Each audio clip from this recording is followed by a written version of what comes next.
Hey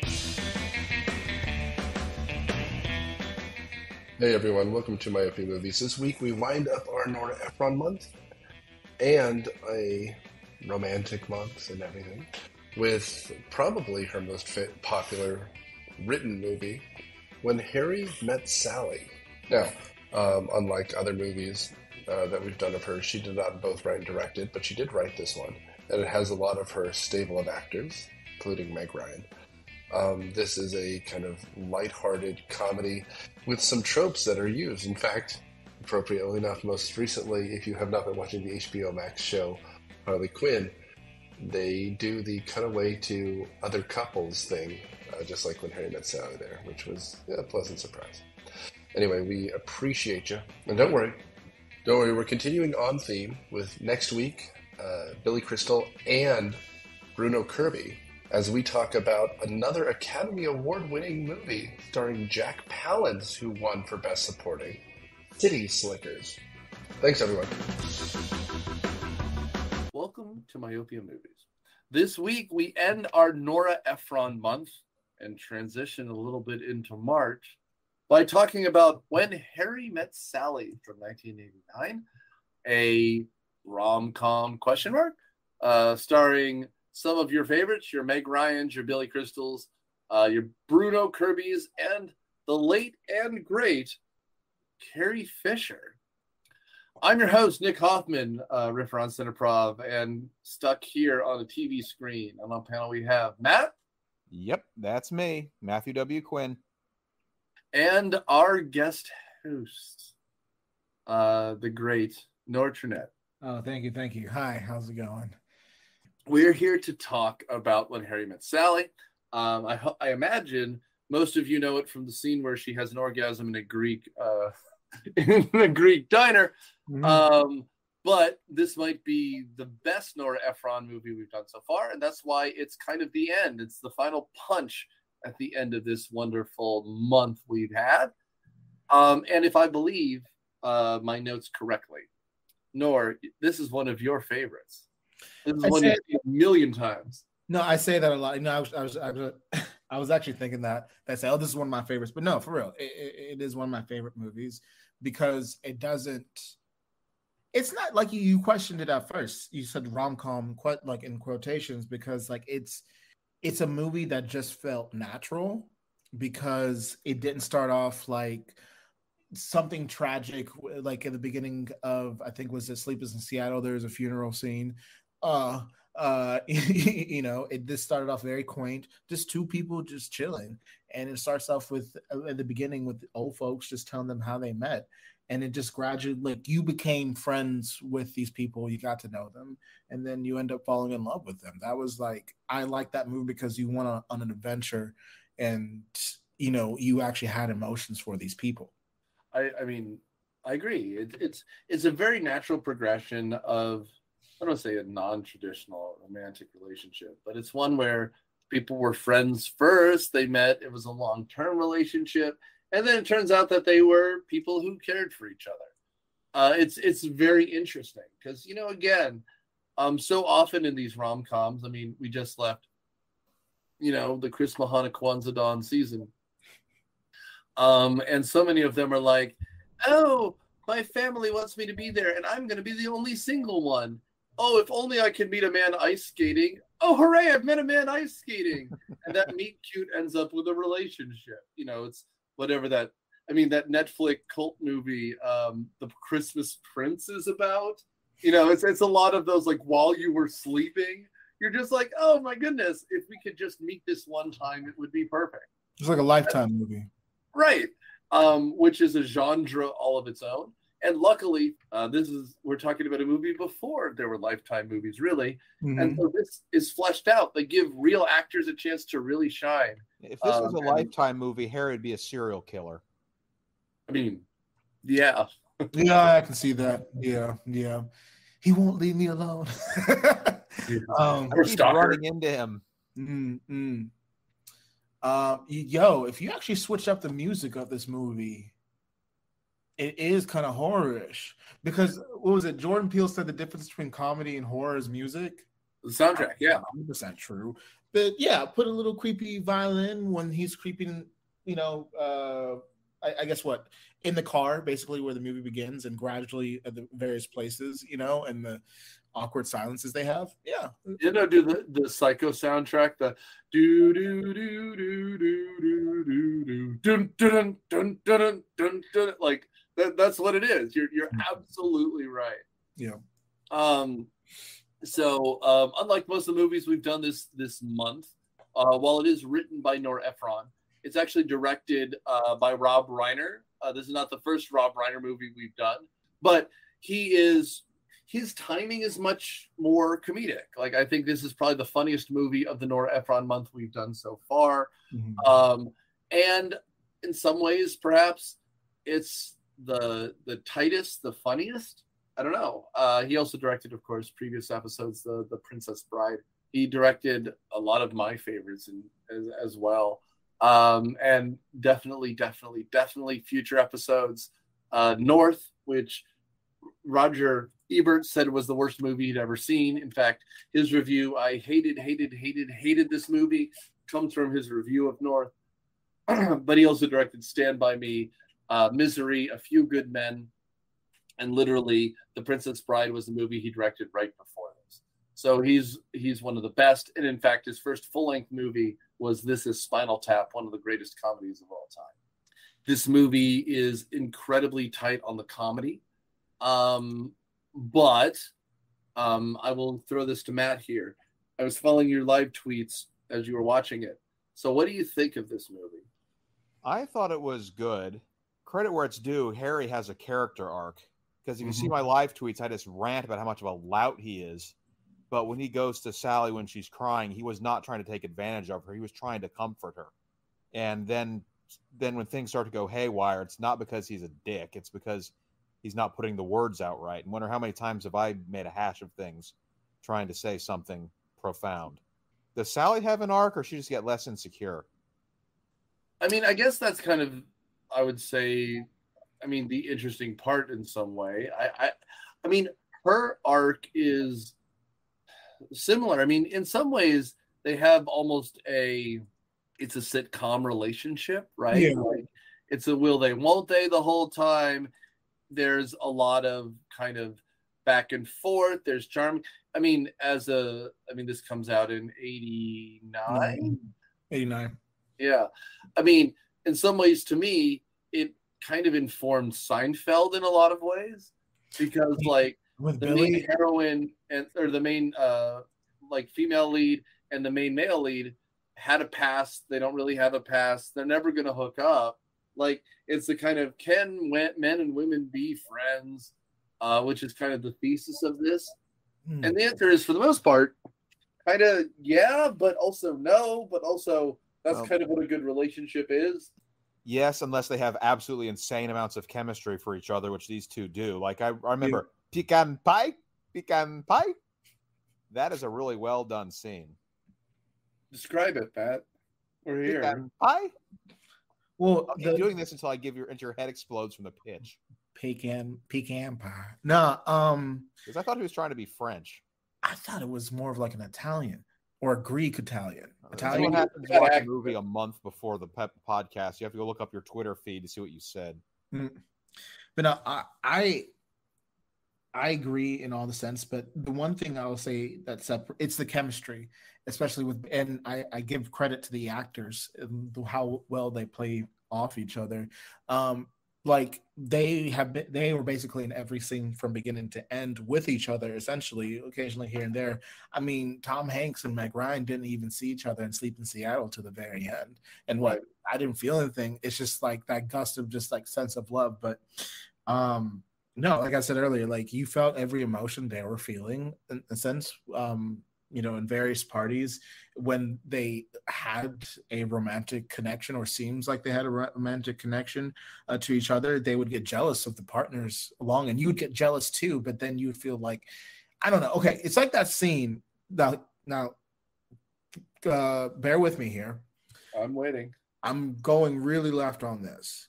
Okay. It's like that scene from American History X when they're playing basketball and the music makes you feel like, oh my God, I'm rooting for the Nazis.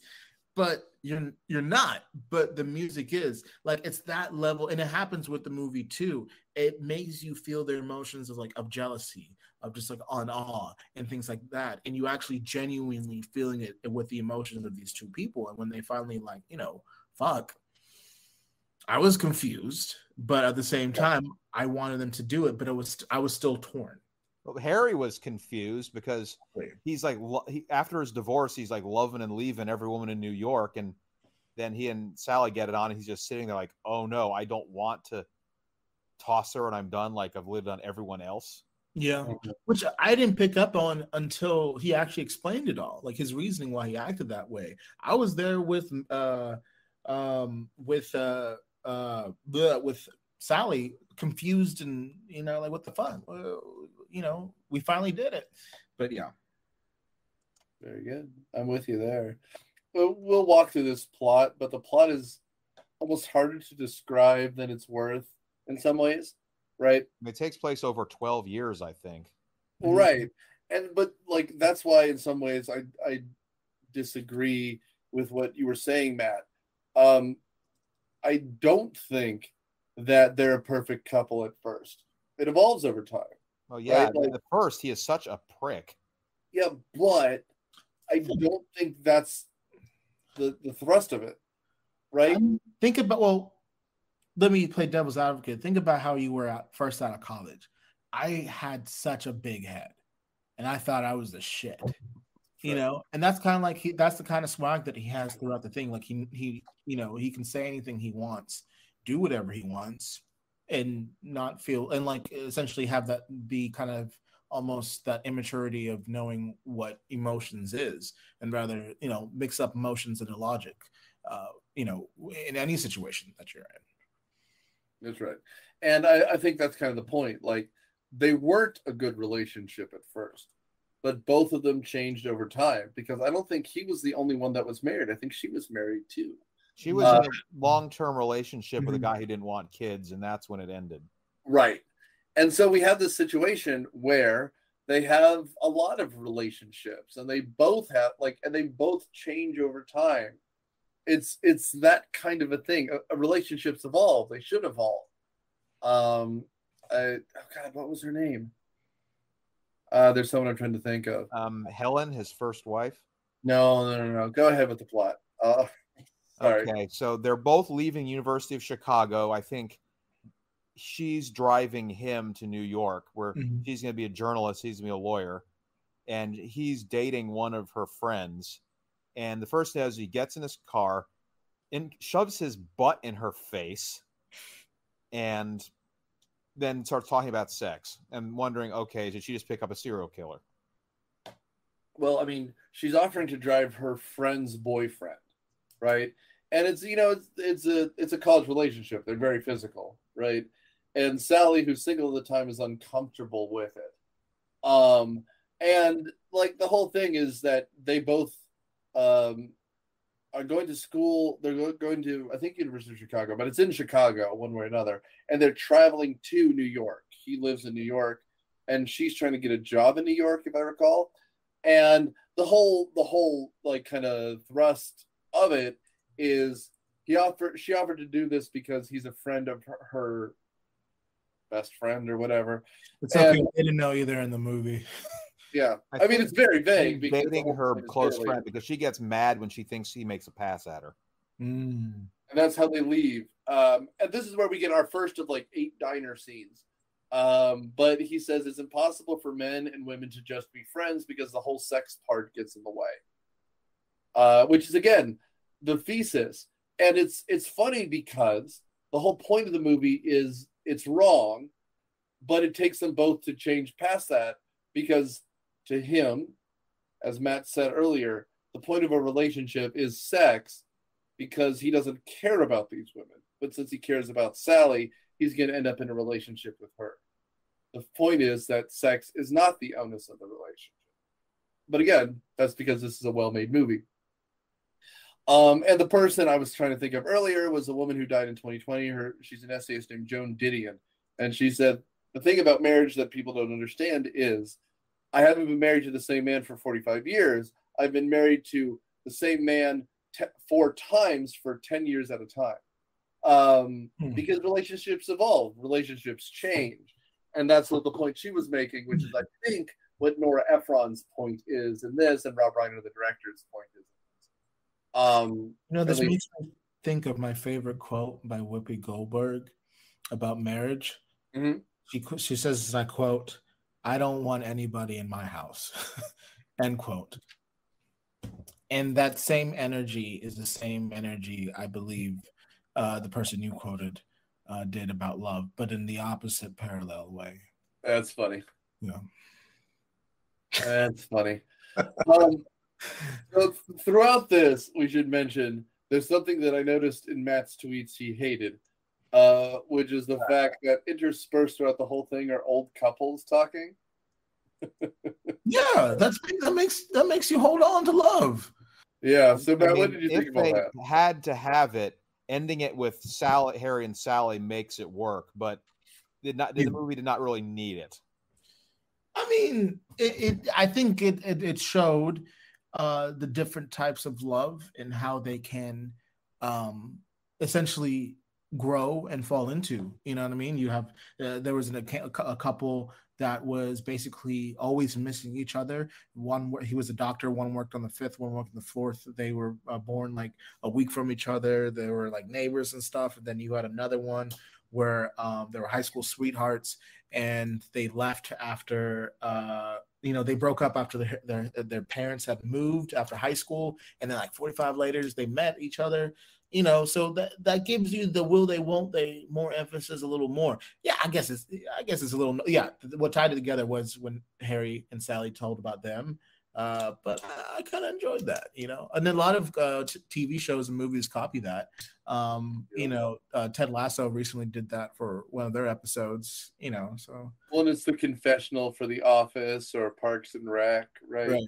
And I mean, what it does very functionally is it hides the seams between the huge jumps in time. Good point. That was the first talking head in movies. That's right. Oh, okay. And so like they talk and they distract us from scene breaks, and then we jump ahead 4 years or 3 years or whatever. Because remember, we have it, and I believe the first time it happens is we have a parallel scene, right? So when Harry met Sally, she was going to drive him, from Chicago to New York, and there's like he's hitting on her. She doesn't like it, right? Then they run into each other at an airport where she's making out with someone he works with. While they're making out, Harry's like, "Look, it was good to see you. I got to run to my flight." And then Sally has a very, kind of romantic conversation with this other very tall blonde man, and she ends up sitting next to him on the airplane where they have a conversation now as young professionals. And that transition happens when they go through the airport, and so we have 2 completely parallel scenes, followed by this old Jewish couple with Judge Judy and a man in a suit, right, talking to each other about how they met and how he had to murder that the other asshole who was trying to date her and bury him in the yard, and then they ended up together, or whatever that scene was. You're close, yeah, or something like that. So it goes to the airport and he said at this time, Harry is married to someone else, Helen. Which I think after that happened, they allude to the Giants game where he's then telling his best friend that he's getting a divorce. That's right. This is the introduction of a character named Jess, played by Bruno Kirby, who, stay tuned, is our second connection to next week when we do the Billy Crystal Bruno Kirby movie City Slickers. So we have, I believe, the late great, let's see, I think Bruno Kirby passed away a couple years ago. More than that, 2006. Yeah.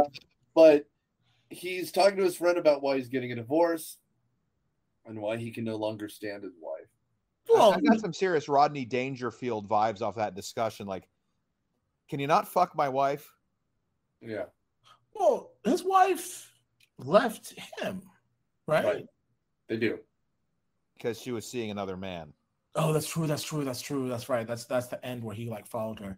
But essentially, God, getting said that I don't love you anymore. That's right. That hurts deep. That's fine. Yeah, it hurts. I'm kidding. I don't know. Wait, don't. Okay. Has it happened to me once? Yes. Did I move on? Of course. And I'm fine. I'm fine. Well, I mean, I would say I think we crying skipped or yelling at people. No, I yell at people. We skipped one scene because I will say talking through this whole movie is impossible because it's a vignettes movie. It's a series of small scenes that tie together, and they're cute and they're fun, and I'm not saying that that's bad. It's just talking about the plot is meaningless. We need to talk about scenes, right? And some excellent direction by Rob Reiner. The first scene we see where they're out, I think we have Harry is talking about getting a divorce, and that's 5 years later again, right? And then this is when he runs into her at like a bookstore, and she's standing in the help section, right? And you see things like crisis and sex and morality. Like whoever was setting this scene had a whole lot of fun. She's holding a book called Smart Women. I'm like looking at my notes as we're talking because otherwise I'd never remember this stuff. But she's talking to her best friend in the whole world, R.I.P. the late great Carrie Fisher. Carrie Fisher. Yeah, Princess Leia's in this movie. Looking young, looking good. But on the books in front of her, you have things like Crisis, Cold Feet, What to Do When Your Man Doesn't Love You. Sally's holding a book called Smart Women, and she's looking at Harry, kind of checking her out, reading a book called Men and Women Relations. It's really good. It's fun. Making life right when it feels all wrong. Like, I don't know. It's good stuff. And they're just picking up books in Shakespeare's books, which no longer exist in New York. But really? Yeah. They go to dinner together, or at least coffee together, and we get caught up on the previous 5 years. You know, Sally breaks up with Joe because she wants a family, like you mentioned. Harry gets left for another man. They take a walk to pursue their friendship, and they decide to go to dinner later on, right? And this is when we kind of cut to the first of two New Year's Eve scenes. Because one happens then and one happens at the end, essentially. Right. Yeah. So you get a comparison of the people that she's with, so to speak. I will also say something around here which I really enjoy is just the whole men versus women thing, how they eat, how they think. It's so 1980s and 90s. Like when they had their first dinner together and he's ordering just like a burger and fries and she's asking to special order everything, right? And she's this poor put upon waitress just listening to this woman asking to put this on the side and no tomato and like onions here and this sauce. And the woman is just like, it is the end of a 12-hour shift and I'm going to spit in everything. Like, yes. And he's just like, Sally reminds me a bit of me with that. Like, certain things I like and don't. Hopefully Sally's a good tipper. No, she does everything by percentage, as you saw in that first diner, you know. So right. She's adequate. I just want to say, like, Billy Crystal, really, they aged him really well throughout the movie. Sally looked about the same throughout the movie. But I didn't even notice, so I guess good for them. Yeah. But no, honestly, a lot of these scenes work because of Billy and his like comedic ability and just dialogue and stuff, and the writing too and stuff. But a lot of it, Billy's carrying. He actually that was the first. Yeah, and I remember I wrote this down. That movie is the first time I heard the Ethiopian. Like for real. He's like, we went to Ethiopian restaurant. He's like, wow, they have food, and I'm like, yo, that's hilarious. and you know, I'm Ethiopian, so to speak. And I just sit there and chuckle, and I think about it like no one else could. Like Tom Hanks couldn't say that. Matthew McConaughey couldn't say that, and me laugh like Billy. Oh, yeah, Billy Crystal's good. But wait, so let's see. So they essentially they're becoming friends as they reacquaint with each other. That's right. And like this is the scene where we get them like, oh, sorry. I was gonna say Matthew Perry from Friends. If he said that, it would have sounded racist. Yep. Yep. Do they even have food? Oh, it makes you want to punch his face. Very punchable face. It's jokes white people shouldn't make. It's all about delivery. It's the whole Christmas song. Do they know it's Christmas? And you're just like, guys, there's a famine. Stop singing. Give them food.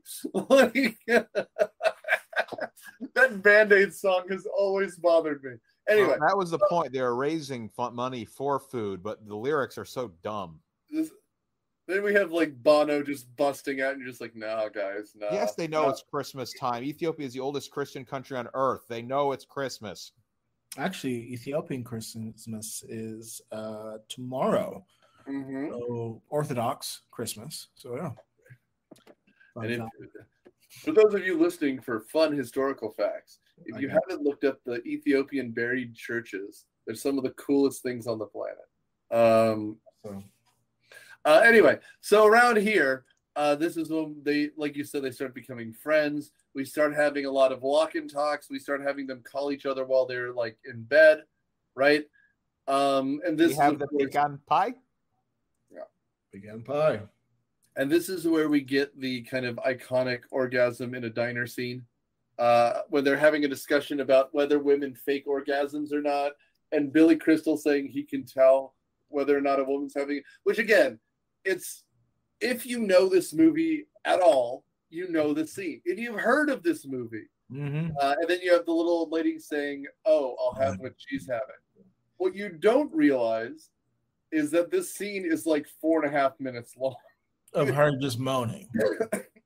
And it's great. I mean, it's really funny. Because the scene before is Bruno, Kirby, and him at the batting cages, because again, it's a 90s man's movie, so you're talking about baseball. Batting cages. I haven't been one of those in a while. That's true. Well, what's something I notice in all rom-coms is that the group of guys, they're always doing something athletic together. Baseball, Failure to Launch, they did like paintball and mountain climbing and things like that. They played baseball and power walk. Well, and I will say, I mean, the power walking thing is like a 90s joke. You might as well have Bill Clinton in it. Yeah.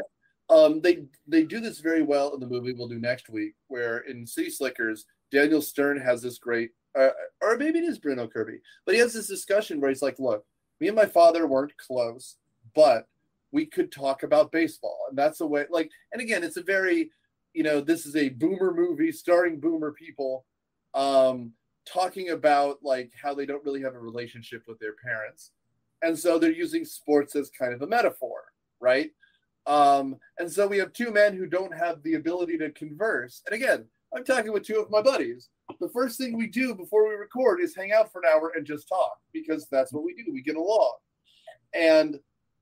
But you're right. Here in this sense, Bruno Kirby and him are just kind of in a batting cage playing baseball. And what's interesting is Crystal is left-handed, Kirby is right-handed. So that means as they're playing, they're back-to-back, so they don't even have to look at each other while they're talking about these emotional things. And this is building up to the first New Year's Eve scene, but like the whole point of it is Bruno Kirby does not believe they can just be friends. And Billy Crystal saying it's great to have her as a friend. But then we get to this New Year's Eve scene, which is the next scene, and there's just the mood strikes them right, and they have kind of a New Year's Eve kind of peck, not really a kiss, but a peck. But you can tell just for half a second that it almost happens, right? And that's kind of what the relationship is. Yeah. And this is when we get the second or third or whatever it is. This is when we get another old people talking scene, because again, they're building up to the point where A, we have to hide the seams of this movie, but B, they're about to jump ahead and no relationship happens the way you predicted happening. Very much so. Yeah. Curious, how did you meet Candace? Me? Yeah. Oh, dude, I was incompetent.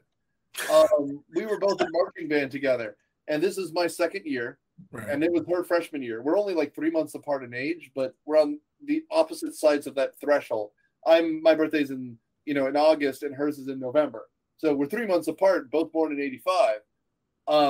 But It's just we're we're that age of different. So she being skilled and professional at well, vaguely professional at playing music, I was in marching band, and she was in the same section as mine, and she was just better. So I ended up being the alternate for either her and the girl next to her. You know, if the president is unable to fulfill their duties, I was the second to replace him. And she flat out rejected me at first. And, you know, so for whatever that week was, that 10 days of band camp, I was kind of dating someone else. But that didn't really work. I mean, it's a summer relationship. It doesn't work. It was a relationship out of spite and a summer fling. I get it. Exactly. And so she asked me out, or we went out like 3 days after my birthday. And we've been together since. So that means we've been dating for 18 years. 2004. August 2004. But, you know, it is just one of those things. And again, our relationship has changed a lot in those 18 years. But that's kind of how this all works out. How about you? Oh, I was an asshole, believe it or not. I thought I knew it all and stuff. So I was bartending a wedding, mind you. And Savannah, it was open bar. And Savannah and her group of friends were just coming and stuff to getting free drinks and things. And then we had keggers at this wedding, which, you know, just the father of the bride prayed for it and stuff. And Savannah came over a couple of times, and she looked very familiar. And I'm like, hey, do we have a class together? She's like, mm-hmm. And I'm like, okay, cool. Nothing about it. And then I watched her. Everyone was doing keg stands. The bride and groom did a group keg stand together. It was sweet. It was nice. It's a wedding. Remember when you could do keg stands? I don't think I could even ever do a keg stand. You needed 8 people to get me. And Savannah did it. But she doesn't drink beer, so she did it with apple cider, like Angry Orchard. And sure. Like, yo. And so after the wedding, after we cleaned up and stuff, I went up to her and I was just like, hey. And the reason I said, hey, do you have a Facebook? The reason why I said Facebook and not her number, because like I'm a man who's been rejected many times. And when I asked for a number, they was like, oh, I have an email, or I have Facebook or Instagram. So I was just like, let me do it before she does it to me. Sure. And, you know, we talked and things like that. And then we started dating when I asked her to be my girlfriend when I graduated from college. And then I think like 3 months later, I was proofreading my resume for work and stuff like that. And I asked her if she can proofread it to me, for me. And I was going to send her the email, but I noticed like her email was already auto-populated on my laptop. I'm like, that's weird. I was like, I have your email saved. And she was like, oh my God, I've been meaning to tell this. She's like, we had a class together. And I'm like, oh shit. So what turns out would happen. So there was some business communication class that we had took, and I took it upon myself to be group leader. So I was one that everyone got like the presentations I marked or whatever and presented. And she had given me her section, and I was like, well, this is all wrong, and just did everything, like reworded everything and did everything. But lo and behold, me being me, and her being her, she actually got the work proofread by the professor and said everything was fine. So I basically corrected the professor, and I presented it, and he was like, you dumb fuck, what is up with this and stuff. But she was invisible to me because she was dating somebody else at the time. And yeah, we've been together ever since. That's cute. 6 years. That's cute. And again, the thing about all of this is they play with that idea throughout the whole movie, because we don't get just their relationship story. We get several failed relationships. And that's kind of, no, that's why it's interesting. No. And of course, you know, interested in such things. It's cute. Yeah. You know. So I guess at the point of this movie, let's see, Harry's divorced, Sally's single, but kind of sing some. I think we're at the point now where they try to hook up their friends on a double date. Right. This is where Bruno Kirby is supposed to be dating Meg Ryan, and Billy Crystal is supposed to be dating Carrie Fisher. But the two of them don't hit it off. No. It's Carrie Fisher hits it off with Bruno Kirby. By saying one of his quotes from a column that he did, which was like... And this is where it gets the most middle-class white person. Why, you write for the New Yorker? And this is something we saw in like Sleepless in Seattle too, where they're just like all like, and you know, the whole publishing industry and You've Got Mail, you're just like, oh, this is just a fantasy for like middle-class, like educated New Yorkers, Chicago. Like, oh, we're in publishing. My goodness, did you read The Economist yesterday? But it was nothing compared to The Atlantic or The New Yorker. And you're just like, guys, we are eating like steak and drinking bad 90s wine. Can you help us out at all? Can you do anything?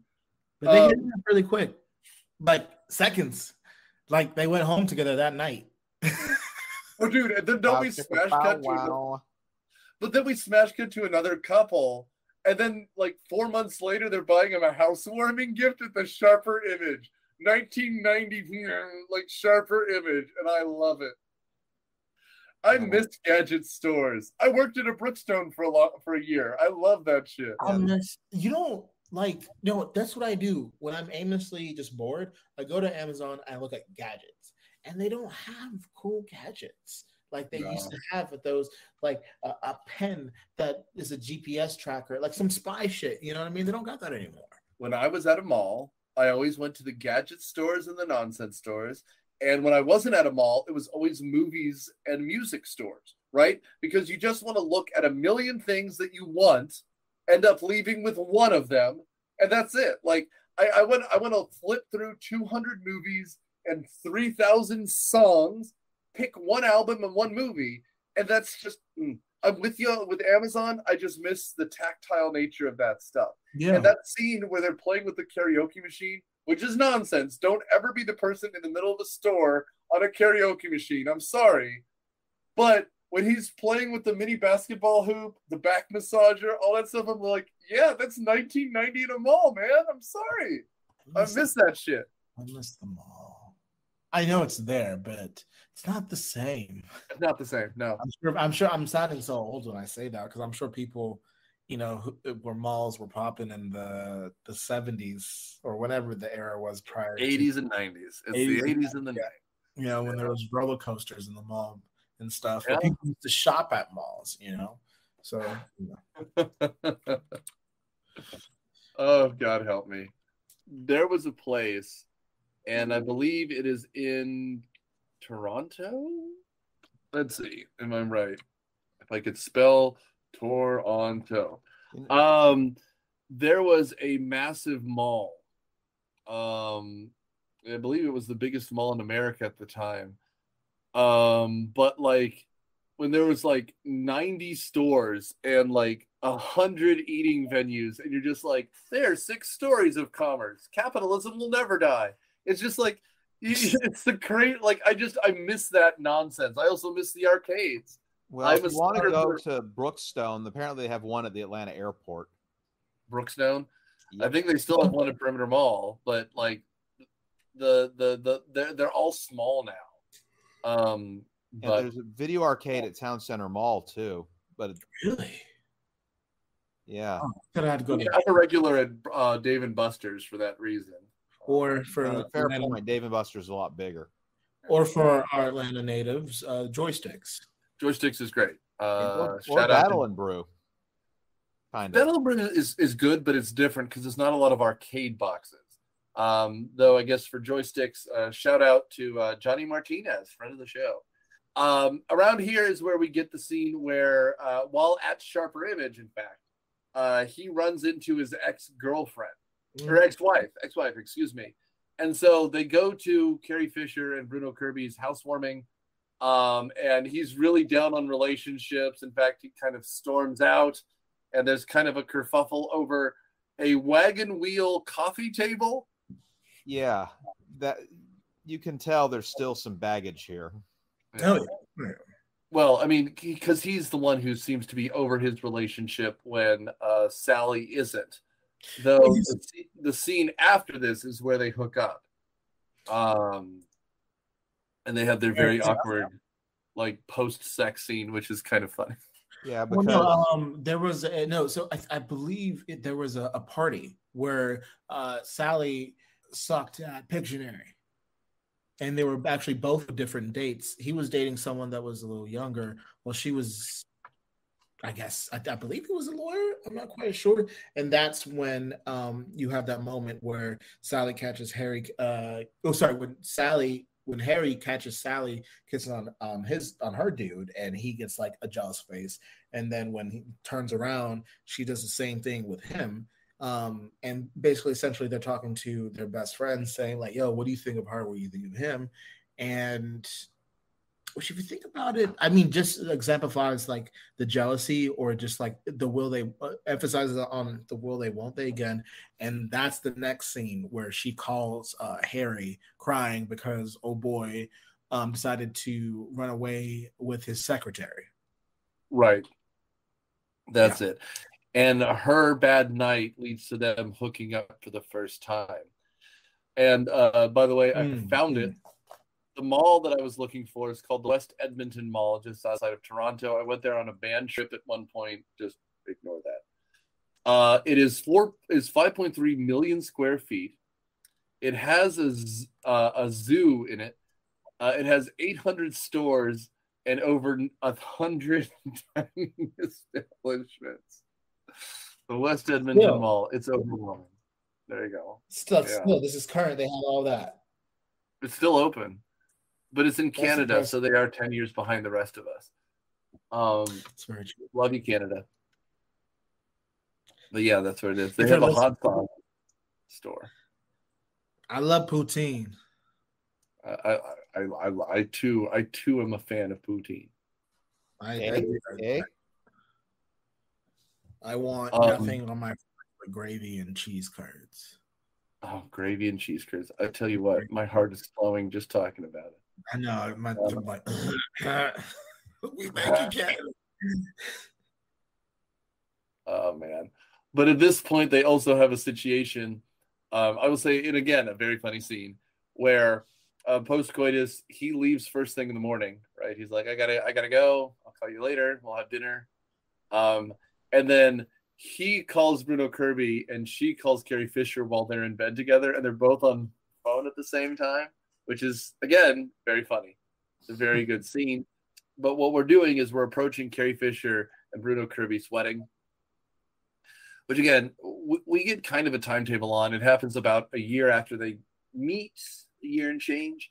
And the whole time, Billy Crystal and Meg Ryan are kind of bickering. Like, they whether or not they'll get together is at this point kind of uncertain. And in fact, they have kind of a knockdown, drag out fight at the wedding. Yeah, because he tries to say something profound, ends up calling her a dog. That's right. And then things escalate. She actually hits him.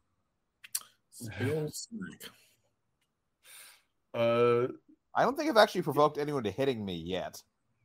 Oh, I have. Ooh. I mean, I talk a lot. A lot. Yeah. Oh God, that's so funny. But yes, I think I've been there before. Yeah. Though it has been a while. I don't often like to get hit. Anyway, so I mean, the end of this is not even a will they won't they. The last 12 minutes is like, why haven't you yet? Because after the fight, they're kind of both waiting for each other to call each other back. Billy Crystal calls first, but she doesn't answer at first. And they're trying to end up with each other at New Year's Eve, right? And she comes with another date. He's like Bruno Kirby is with Carrie Fisher. And Billy Crystal decides not to go. So he does what any crazy person would do, is walk down darkened streets of Manhattan in the middle of the night. I think it's just contemplating himself. He was like, this is what I want. Well, but also, like, there's no one else on the street on New Year's Eve, which is insane. I'm sure there's drunk people everywhere. Like, everywhere. But anyway, so what's going on with all of this in the end? Well, he decides to, you know, kind of classic 90s trope, run in at the last moment to try to show up on New Year's Eve. But it like doesn't kind of really work out until the very end. He professes Right? Go his ahead. love to What's up? her. Oh, can you hear me?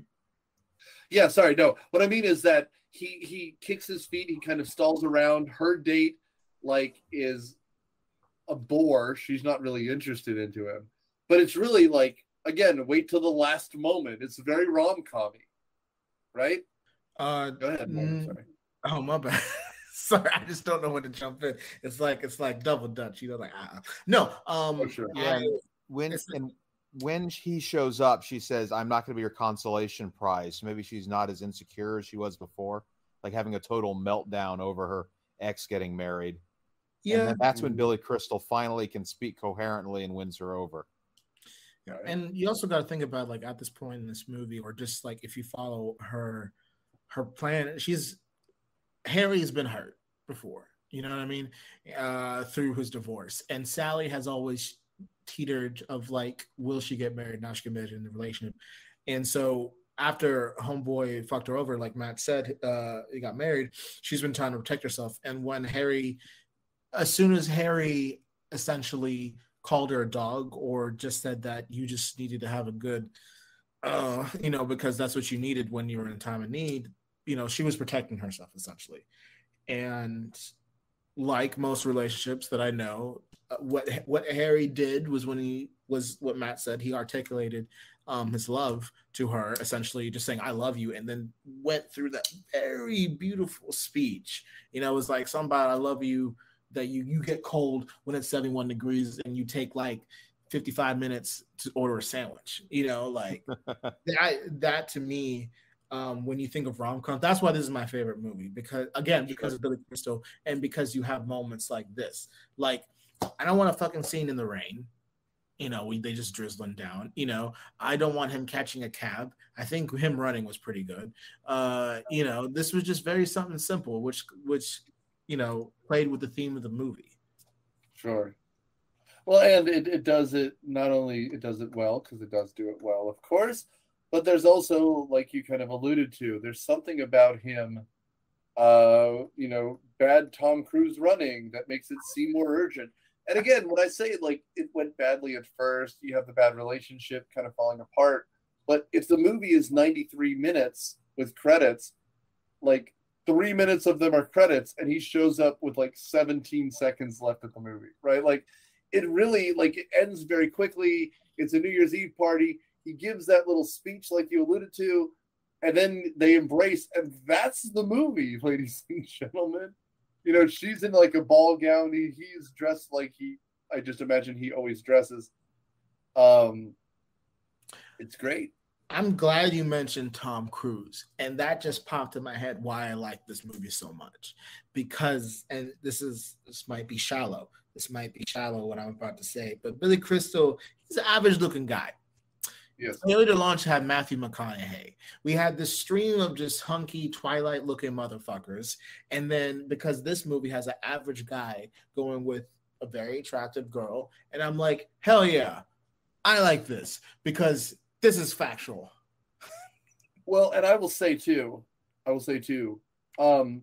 don't know how to put it other than movies nowadays are like, we don't make movies like this. I know I've said this before this month, but like, you don't have rom-coms like this anymore, where you have real actors and actresses doing real things with real scripts. It's all Lifetime shit or Netflix shit. And, you know, I'm charmed by the fact that both of them, actually all four of the actors we talked about, are really good actors. And this is made by a real director and a real scriptwriter. But also the problem is now, with Lifetime movies, they're all models. They're not actors. They're just people who look very good. And they're beautiful people. But Billy Crystal's just kind of a nebbishy Jewish dude. And, I mean, she's Meg Ryan. She'll always be Meg Ryan. But these are much more attainable people than like these kind of vapid models that fill these Netflix movies. And I think that makes it more endearing. Billy Crystal's also funny. That can That's compensate for the nebbish angle. Well, I mean, it's not, but I mean, like, it's the, I joke elsewhere, but like, if Seinfeld could act, this is almost a Seinfeld character. Like, he just complains. It's a lot of what's the deal with dating. The nebbishy part is that he's just kind of elbowy and awkward, and he's not charming, but he's an excellent actor, and he is very funny throughout this because he's Billy freaking Crystal. That's what he does. But I feel like we've done this movie quite well, this justice. Are there any final thoughts? I'll start with our occasional guest, Nora. What do you have final thoughts as our expert in this flick? This was a simple movie. It's easy to watch, but you do have to pay attention. The theme that I kept saying over and over again is that you feel the emotions from the characters, from the movie, from the directing, from the writing, all put together, because it makes sense too.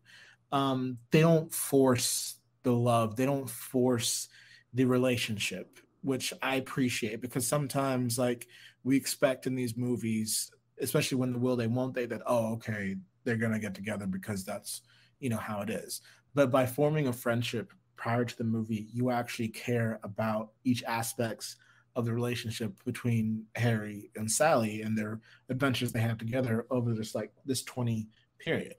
And having the couples come in between and talking about their love and how complicated it was gave us hope in between times that, hey, they're going to get together, because love ain't easy, essentially, and it comes in different sizes and forms. And,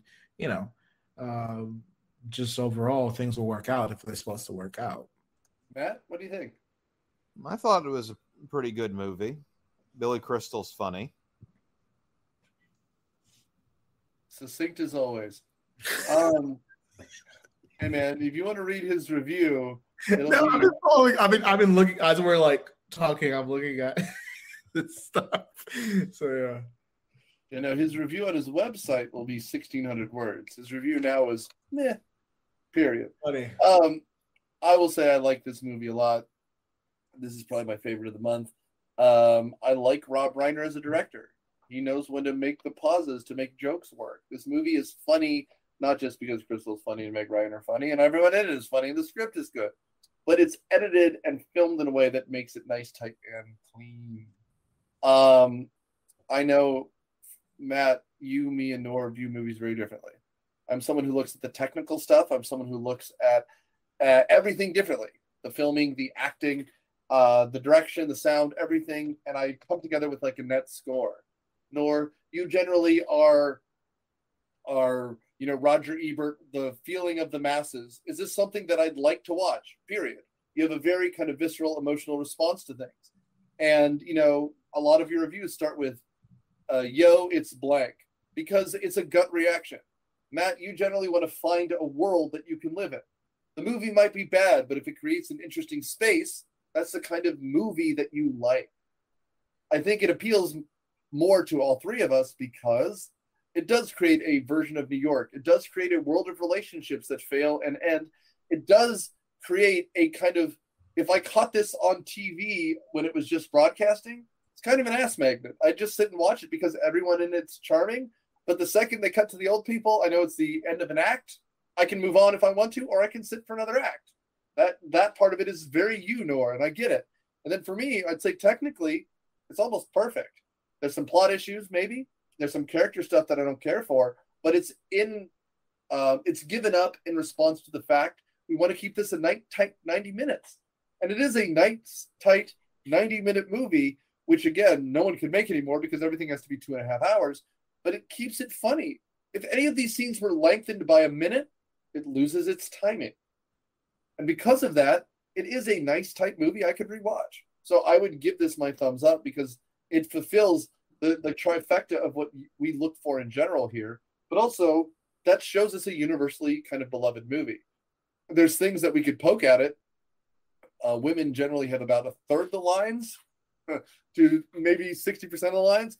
There is not a black person to be found in this movie, which is incredible because it takes place in New York. The waitress at the first right. Trust no, I count these things. But I mean, like a waitress. but again, like it's Nora Ephron and Rob Reiner. So like when it's Christmas, Christmas fills the screen. Right. When it's not, it's summer and he's wearing a baseball t-shirt. I don't know. I like this movie. I do. Final blows, gentlemen. All right. Before I give the end, Nora, do you have any thing you want to plug before we leave? Oh, yes. Please check out Myopia movies and the rest of the podcast that we've done together, specifically the episodes with me. I'm kidding. They're all great. Check out Nick in his... Actually, I'll tee this up for Nick, what you got going on with your live shows. You're on mute. I'm trying to. I am, but I wanted to see how that sentence was going to go. I thought you would go again. It's like, oh yeah. So check me out on Cineprov. We are back live now, as I mentioned before. Of course, we're ending our Nora Ephron month because, of course, February is ending. Next week we're going to City Slickers, but I bring that up because our February show happened last week, but our March show is coming out.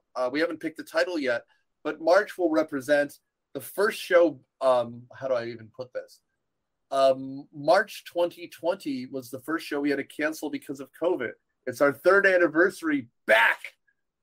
Our third anniversary show from COVID. Matt, do you have anything you want to plug? Well, hopefully by the time this airs, my new book, Serpent Sword, the second Battle for the Wastelands book will be out. It's like The Dark Tower meets Game of Thrones. Oh, shit. Good. It'll be available on Amazon as an ebook or probably a hard copy, correct? Yeah, you're probably going to be Amazon exclusive, at least for a while. The print books, you can start finding a lot of retailers because I use expanded distribution. But yeah, that hopefully won't be any crises between now and then. Fingers crossed. Very good. So thanks, guys. Thanks for all you do, Nora, Matt. And thanks for you, my audience members, for subscribing, writing us reviews, and keep writing us our reviews.